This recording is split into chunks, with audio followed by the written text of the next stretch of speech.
Assalamualaikum warahmatullahi wabarakatuh. Apa kabar anak-anak kelas 6? Gimana? Sudah salat duha? Nah, sekarang kita akan mulai pembelajaran yang baru ya. Masih di tema yang sama yaitu selamatkan makhluk hidup. Subtema 2, hewanku, sahabatku. Nah, sebelum belajar anak-anak siapkan dulu buku catatannya. Hal-hal penting yang ada di video yang akan Ibu sampaikan, anak-anak catat ya, itu akan menjadi nilai plus bagi anak-anak. Nah, nanti hari Kamis saat kita ada pertemuan di sekolah, anak-anak bawa buku tugas-tugasnya akan Bu Guru nilai. Ya, semangat anak-anak.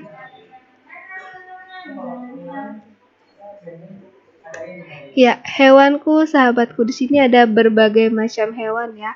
Ada anjing, ada kucing, ada kelinci dan ada angsa. Coba anak-anak tahu nggak sih hewan-hewan ini berkembang biak dengan apa? Dengan cara apa? Melahirkankah? Bertelurkah? Atau melahirkan dan bertelur? Coba anak-anak lihat. Nah, di sini ada anjing, kucing, dan kelinci. Itu adalah contoh hewan yang berkembang biak dengan cara melahirkan. Ya, jadi ciri-ciri utama untuk membedakan hewan-hewan tersebut melahirkan atau bertelur dan melahirkan. Kalau melahirkan, biasanya mereka memiliki telinga. Jadi, kalau ada telinga di hewan tersebut, seperti ini ya, itu adalah salah satu contoh hewan yang melahirkan. Jadi anak-anak bisa membedakan ya, jadi untuk hewan melahirkan. Sedangkan kalau hewan yang bertelur nih, ini adalah contoh hewan yang bertelur. Biasanya hewan bertelur ini kebanyakan dari bangsa unggas-unggasan. Ya, seperti ini, ada angsa, ada juga ayam. Nah, kalau hewan yang bertelur dan melahirkan contohnya apa? Ada yang tahu anak-anak? Ya, contoh hewan yang bertelur dan melahirkan adalah contohnya misalnya Bu Guru kasih tahu satu ya. Contohnya adalah ular. Ya, coba kita lihat slide berikutnya. Nah, sekarang tugas anak-anak adalah mengkelompokkan. Anak-anak menuliskan hewan yang beranak, bertelur, dan beranak, serta bertelur di sini ya. Jadi anak-anak sebutkan misalnya minimal 5 lah di sini. Di sini anak-anak buat misalnya nih Bu Guru kasih contoh satu ya. Di sini satu yang hewan bertelur apa contohnya? Ya, contohnya misalnya ayam. Nah, yang kedua apa? Nah, anak-anak buat sebanyak 5 ya. Di sini anak-anak buat 5 contoh hewan bertelur dan 5 contoh hewan yang beranak. Ya. Jadi totalnya ada 10 ya. Nah, nanti anak-anak pilih juga, anak-anak tulis di sini satu saja atau 2 lah yang contoh hewan beranak dan bertelur. Kerjakan di buku tugasnya ya. Jelas? Yuk sekarang kita kembali ke slide berikutnya. Ya, ini hewan apa coba? Ya, ini adalah bekantan atau jenis monyet-monyetan ya. Ada kelinci, nah ada harimau, babi, ular, ada burung apa coba ini? Ya, burung kakak tua, tapi jenisnya lain ya. Nah, pengaruh keberadaan hewan bagi manusia. Nah, hewan ini penting loh bagi manusia. Pertama, hewan itu sebagai bahan pangan untuk menghasilkan daging, susu, dan telur. Contohnya adalah ayam, kambing, sapi, domba, kerbau, dan burung. Nah, ini adalah hasil olahan yang berbahan dasar atau dari hewan ya. Ada susu, ada makan makanan nih, ada telur dan ikan. Sebagai bahan sandang. Nah, hewan ini juga bisa digunakan sebagai bahan sandang. Sandang itu artinya pakaian. Ya, contohnya adalah dimanfaatkan sebagai baju, sepatu, sendal, ikat pinggang, dan tas. Nah, baju, sepatu, sendal, dan lain-lain ini biasanya diambil dari kulit kambing, kulit kerbau, kulit sapi, dan ulat sutra. Jadi selain sebagai bahan pangan, hewan juga digunakan sebagai bahan sandang. Nah, ini adalah contoh bahan-bahan yang terbuat, barang-barang yang terbuat dari hewan ya. Nah, hewan juga bisa digunakan sebagai obat-obatan. Misalnya nih, kadal. Kadal itu bisa menyembuhkan penyakit yang berkaitan dengan gangguan pada organ ginjal, paru-paru, penderita asma, batuk, dan TBC. Sedangkan toke, anak-anak tahu toke kan? Nah, toke itu adalah obat tradisional untuk mengatasi atau meringankan penyakit AIDS, tumor ganas, dan asma. Nah, sekarang ada cacing tanah. Nah, selain tadi ada juga cacing tanah yang digunakan sebagai obat tipes, ular kobra. Nah, daging ular kobra dapat digunakan untuk terapi pengobatan penyakit kulit.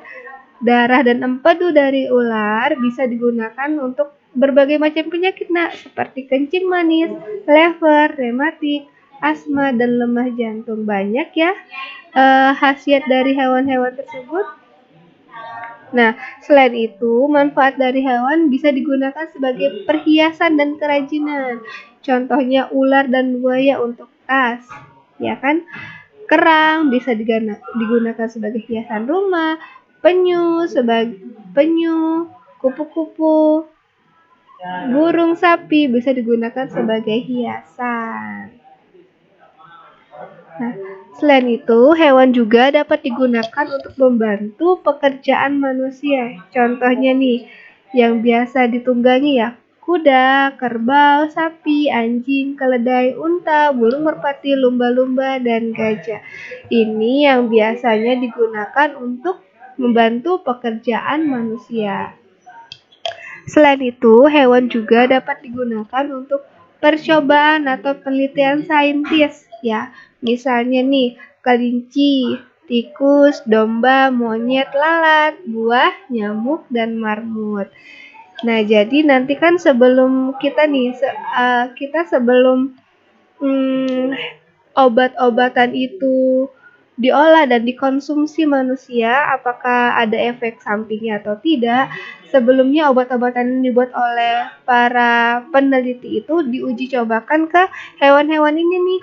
Jadi kalau hewan misalnya kita mau membuat obat nih, kita tes dulu ke tikus.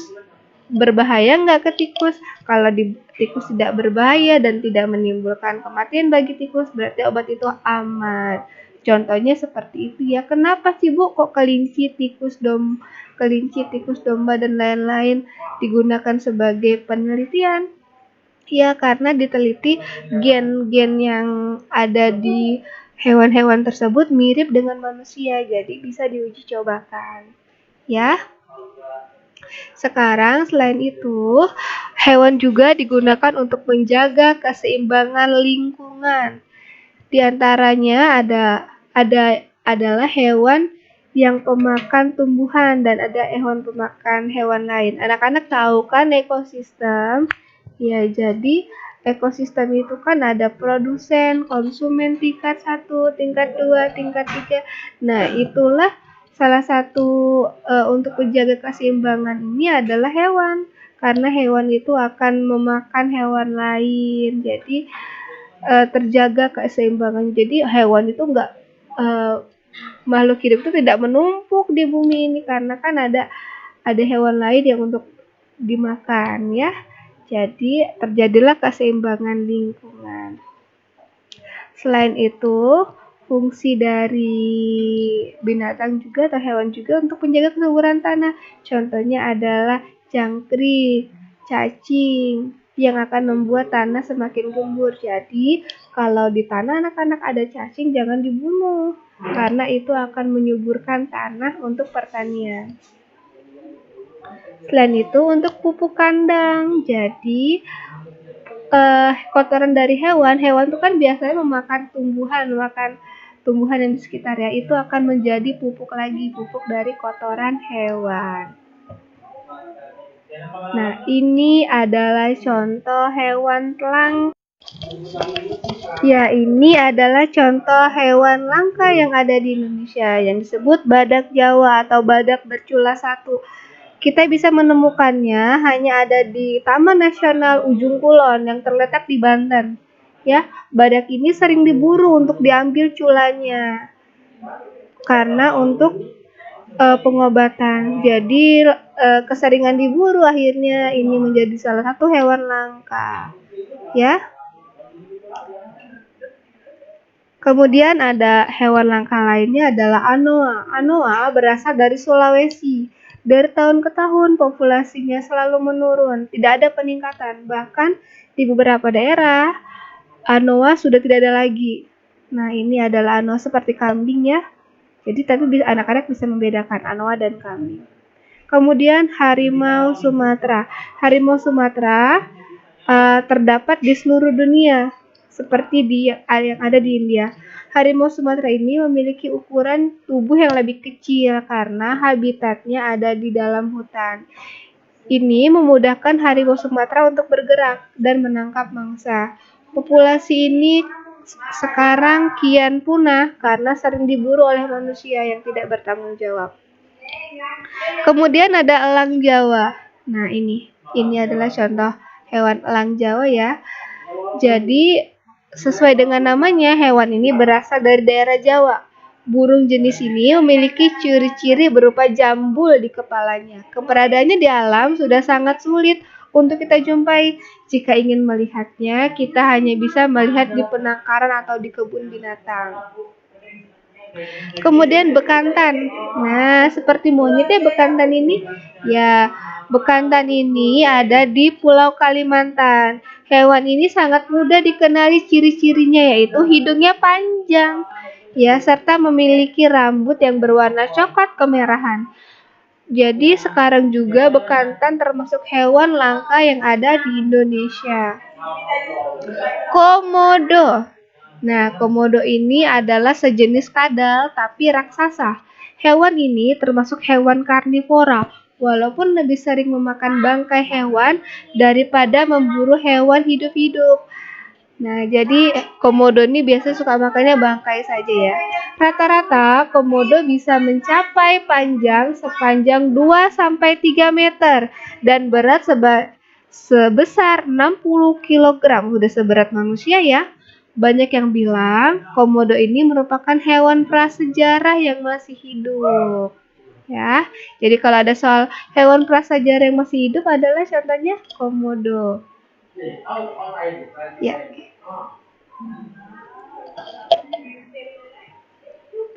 Nah, jadi kalau anak-anak mau melihat komodo biasanya ada di Pulau Komodo ya. Dan anak-anak bisa lihat di sana. Kemudian sebentar.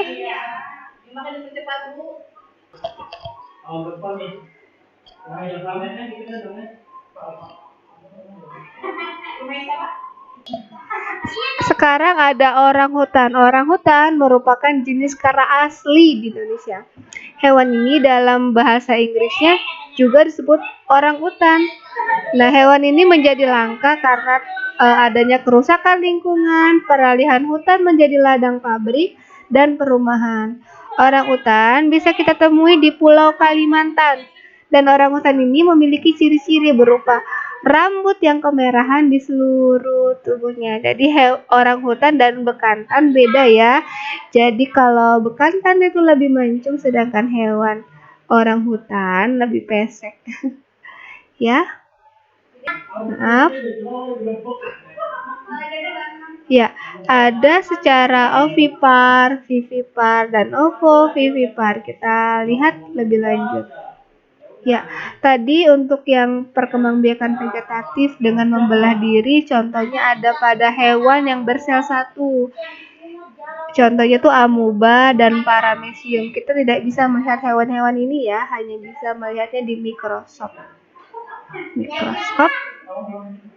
Nih, ini adalah contoh paramecium. Nanti anak-anak akan lebih detail belajar tentang hewan bersel satu di SMP ya. Amuba, hidra dengan cara bertunas. Nah, ini adalah hidra. Ini kayak tumbuhan tapi sebenarnya ini adalah hewan. Kita tidak bisa melihatnya dengan kasat mata, tidak bisa melihat langsung ya, karena hewan ini kasat mata, hanya bisa melihat lewat mikroskop. Nah, ini adalah contohnya.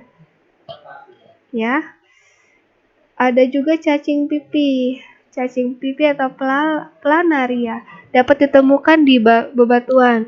Dia juga berkembang biak dengan cara fragmentasi atau memotong tubuhnya untuk menghasilkan tumbuhan baru.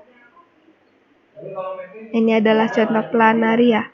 Hewan planaria seperti cacing, tapi dia bentuknya pipih.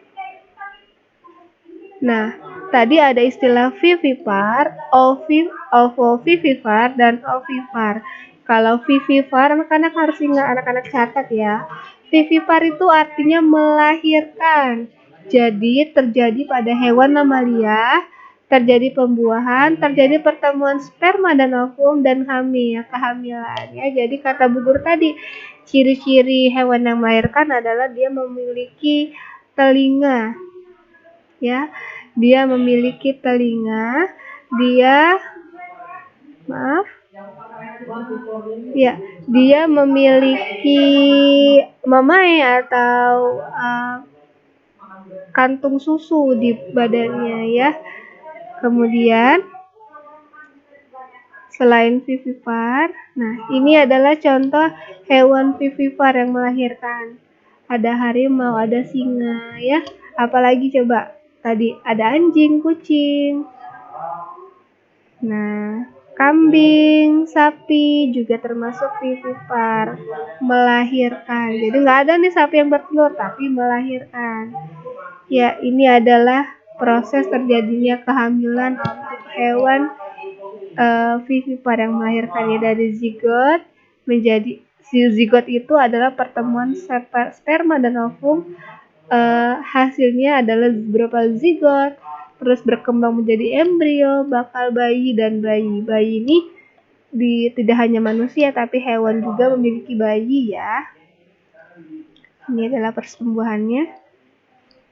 Nah, ini adalah gambar zigot. Tuh, bergerak ya. Ini adalah kalau sudah bertemu telur dan sperma akan menghasilkan zigot. Ya, berupa ini gerakannya zigot ini. Nah, perkembangbiakan zigot dari bertemu jadi berkumpul dan menjadi berupa sel-sel yang akan membentuk sel-sel baru. Ini embrio. Nah, ini adalah janin gajah yang kita lihat dari mikroskop. Ya, dari USG. Nah, ini adalah bayi anjing, belum masih janinnya ya. Ini adalah kuda. Nah, hari ke-180 bentuknya sudah mulai jelas ya, seperti kuda. Nah, ini adalah induk kuda siap melahirkan. Tuh, kuda kan termasuk vivipar. Yang melahirkan ini adalah bentuk janinnya. Ya. Dia membersihkan sisa-sisa ketuban dari tubuh anaknya. Nah, sedangkan ovipar adalah perkembangbiakan secara bertelur. Terjadi pada burung, amfibi, dan ikan. Pembuahannya terjadi di dalam perut, di dalam telur, di dalam perutnya atau pembuahan internal tuh pada hewan burung, dan eksternal katak dan ikan. Jadi bertelurnya itu kan kalau burung, ayam itu bertelurnya itu pembuahannya di dalam perutnya, sedangkan untuk katak dan ikan dia ini setelah bertemu sudah mau bertelur, dia akan mengeluarkan telurnya, nanti dia berkembangnya di luar, dia akan pembuahan eksternal. Ini adalah contoh hewan-hewannya. Pembuahan eksternal itu artinya pembuahan yang terjadi di luar tubuh. Nah, telur setelah dibuahi kan dia sudah berbuah nih, terus dikeluarkan. Nanti dia nih telur-telur kecil ini akan berkembang di luar tubuh kataknya. Ya, jadi kalau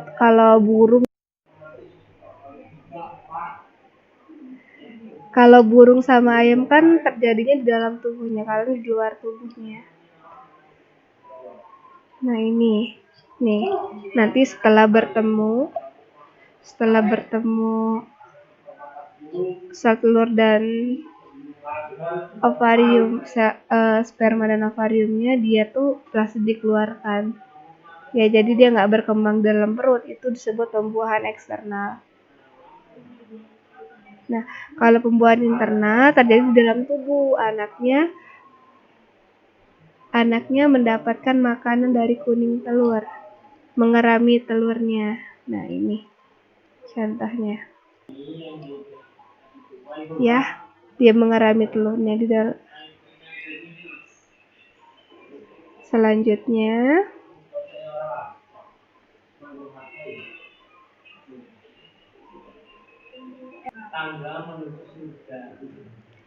nah, ini adalah perkembangan embrio ayam nih dari kuning telur. Dia akan menghasilkan ini nih mulai ada sel telurnya. Nah, ini udah memulai bentuk-bentuk menyerupai ayam nih ya. Ini adalah contoh dari perkembangbiakan ayam, telur dalam ayam itu seperti ini. Ya. Sebelum dia menjadi anak ayam yang lucu seperti ini. Kemudian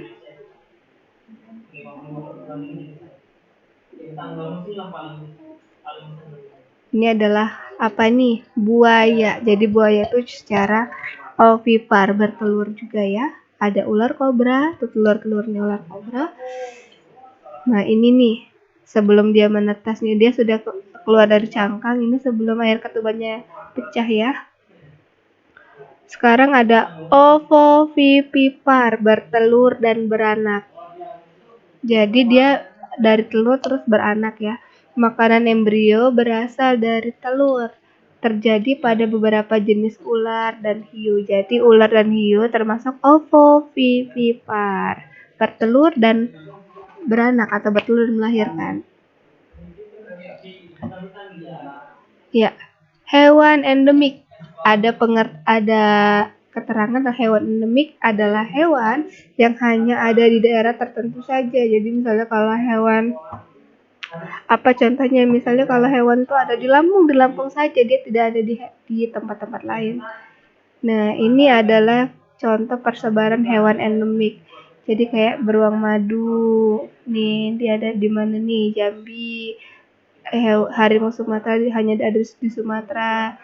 Gajah nih di Lampung, mayoritasnya ya. Orangutan di Kalimantan, babi rusa di Sulawesi, walabi ini hanya ada di Papua, kuskus, cendrawasih ya, komodonya ada di Sulawesi. Ya, jadi ini adalah contoh hewan endemik. Anak-anak bisa lihat, anak-anak bisa catat jenis-jenis hewannya. Ini adalah owa Jawa dari Jawa Barat. Siamang karahutan, beda ya, dia lebih kurus dan hitam, beda dengan orangutan dan tadi ya. Ada terenggiling, dia ada di Jawa, Sumatera dan Kalimantan. Coba ada di daerah ini, terenggiling. Tapir ini ya, berasal dari Sumatera, dia seperti memakai celana ya. Ada badak Jawa dari ujung kulon, bekantan, ciri khasnya adalah hidungnya yang mancung, dari Kalimantan. Celepuk siau dari Sulawesi Utara. Ini seperti burung hantu ya, mirip seperti burung hantu, celepuk siau. Ada banteng dari Jawa Timur, orangutan dari Kalimantan, buaya Siam, beonias, capricorn itu jenis kambing ya di Sumatera, babi rusa, babi bertanduk, jadi disebut babi rusa dari Sulawesi, elang Jawa. Nah, ini adalah berbagai jenis hewan-hewan langka ya, yang hewan endemik yang ada di daerah tertentu. Harimau Sumatera, cendrawasih. Jadi kalau anak-anak melihat cendrawasih walaupun dia ada di kebun binatang di Bandar Lampung, tapi dia tuh asalnya dari Papua. Dia hidupnya tuh di Papua tapi dibawa ke sini untuk mengenalkan anak-anak ya. Ada jalak Bali dari Bali, ini burung jalak. Kanguru dari Papua. Kucing merah dari Sumatera. Kukang malu-malu dari Sumatera. Bogor juga belum pernah melihat hewan ini ya. Macan tutul dari Jawa. Kura-kura rote dari Sulawesi. Macan dahan dari Borneo, Kalimantan. Beda ya dengan macan Sumatera, harimau Sumatera. Anoa dataran rendah seperti kambing, seperti rusa ya, ada di Sulawesi. Anoa pegunungan, kalau di pegunungan itu biasanya hewan tersebut itu memiliki bulu-bulu yang lebih lebat. Itu adalah ciri khas hewan-hewan pegunungan. Nih, bulu-bulunya lebat. Orangutan Sumatera dari Sumatera.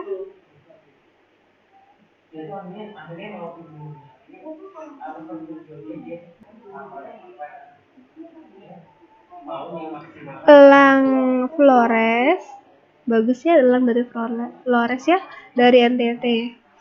Gajah Sumatera, jadi gajah ini dari Lampung ya, gajah Sumatera itu dari Lampung ke Sumatera. Sekarang kita beralih ke pengalaman nilai-nilai Pancasila. Ini adalah sila-sila Pancasila. Anak-anak tidak boleh lupa ya dengan Pancasila karena itu merupakan dasar negara kita.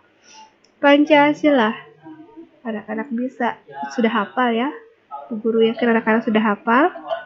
Makna sila ke-1, jadi sila ke-1 ini bermakna percaya dan takwa kepada Tuhan Yang Maha Esa.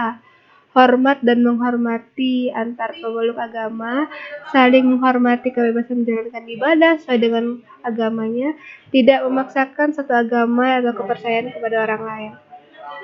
Lambangnya adalah bintang. Makna sila kedua yaitu mengakui, memperlakukan manusia dengan harkat dan martabatnya sebagai makhluk ciptaan Tuhan, mengakui persamaan derajat, persamaan hak dan kewajiban, mengembangkan sikap saling mencintai sesama manusia, tenggang rasa, tidak semena-mena, nilai kemanusiaan, kegiatan kemanusiaan, kebenaran, keadilan, dan mengembangkan sikap hormat dan menghormati serta bekerjasama dengan bangsa lain. Itu adalah makna sila kedua. Anak-anak harus mencatat ya, ini adalah penting untuk anak-anak ketahui. Jadi makna dari sila ke-1, sila kedua, dan seterusnya. Anak-anak catat di buku catatannya ya. Bisa di-pause videonya kemudian anak-anak catat. Lambangnya adalah rantai. Jadi sila kedua tuh lambangnya rantai. Jangan lupa anak-anak. Nah, contohnya nih, kalau sila kedua ini contohnya adalah menolong teman yang sedang kesusahan, tidak membeda-bedakan diri teman, saling berbagi, mengajari teman yang belum paham. Itu adalah contoh dari sila kedua Pancasila. Ada jenis-jenis lainnya, anak-anak bisa membaca pelan-pelan. Nah, ini juga ada rela berkorban, saling membantu, masuk ke sila kedua. Sekarang makna sila ketiga, yaitu menjaga persatuan NKRI, rela berkorban, cinta tanah air, berbangga sebagai bagian dari Indonesia, memajukan pergaulan demi persatuan, Bhinneka Tunggal Ika. Lambangnya adalah pohon beringin. Contohnya nih, kita melakukan upacara itu contoh pengamalan Pancasila sila ketiga. Cinta tanah air dan bangga sebagai bangsa Indonesia. Makna sila keempat yaitu mementingkan kepentingan golongan, tidak memaksakan kehendak, mengutamakan budaya atau musyawarah. Jadi intinya itu di sila keempat itu adalah musyawarah ya. Berembuk atau bermusyawarah sebagai mencapai konsensus atau kata mufakat. Lambangnya adalah ya, kepala banteng. Makna sila kelima adalah mengembangkan perbuatan luhur, mencerminkan sikap adil terhadap sesama, menghormati hak orang lain, tidak menggunakan hak untuk semena-mena atau untuk usaha-usaha sendiri, suka melakukan kegiatan dalam rangka mewujudkan kemajuan dan keadilan sosial. Jadi sila kedua dan sila kelima mirip-mirip ya, tapi ada bedanya. Jadi kalau sila kelima lebih ke hak-hak ya. Lambangnya adalah padi dan kapas. Yuk sekarang anak-anak catat tugasnya. Ya, jadi tugas anak-anak sekarang, anak-anak mencatat hal-hal penting yang ada di buku, yang ada di video Bu Guru. Anak-anak tulis, ada tugas ya IPA ya tentang hewan ovipar, vivipar, dan ovovivipar. Anak-anak tulis, anak-anak rangkum. Ingat, hari Kamis dikumpul ya tugasnya. Semangat anak-anak kelas 6. Ibu Guru akhiri, wassalamualaikum warahmatullahi wabarakatuh.